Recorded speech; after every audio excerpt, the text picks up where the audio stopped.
Good morning കുട്ടീസ്, welcome back to my channel Nithya's vlog. നിങ്ങൾക്ക് എല്ലാവർക്കും അറിയാം, നമ്മൾ ഔട്ട് ഓഫ് സ്റ്റോക്ക് ആയി കഴിഞ്ഞാൽ പിന്നീട് വരുന്ന മെസ്സേജസ് ഓപ്പൺ ചെയ്യാറില്ല എന്നുള്ളതും അതുപോലെ തന്നെയാണ് നമ്മുടെ കോൾസും.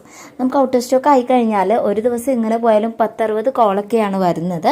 അത് ഏറ്റവും ബുദ്ധിമുട്ടായിട്ടുള്ള കാര്യം എന്ന് പറയുന്നത്, ചിലപ്പോൾ നമ്മുടെ വർക്കിംഗ് ടൈമിന് വിളിക്കാറില്ല, അല്ലാന്നുണ്ടെങ്കിൽ ഒരു 12 മണിക്ക്, അതായത് രാത്രി 12 മണിക്കൊക്കെ കോൾ വരാറുണ്ട്.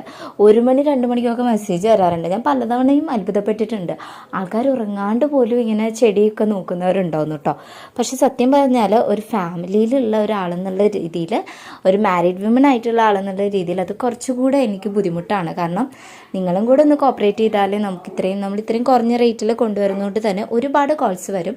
അപ്പോൾ നമുക്ക് ഔട്ട് ഓഫ് സ്റ്റോക്ക് ആയിക്കഴിഞ്ഞാൽ അതിന് എടുത്ത് റിപ്ലൈ കൊടുക്കുക എന്നുള്ളത് ബുദ്ധിമുട്ടായിട്ടുള്ള കാര്യം തന്നെയാണ് കേട്ടോ. കാരണം നമ്മൾ ഓർഡർ എടുക്കാത്ത ടൈമായിരിക്കും ബാക്കിയുള്ള കാര്യങ്ങളിലേക്ക് പോകുന്നത്. അപ്പോൾ അതൊന്ന് ദയവ് ചെയ്ത് മനസ്സിലാക്കുക.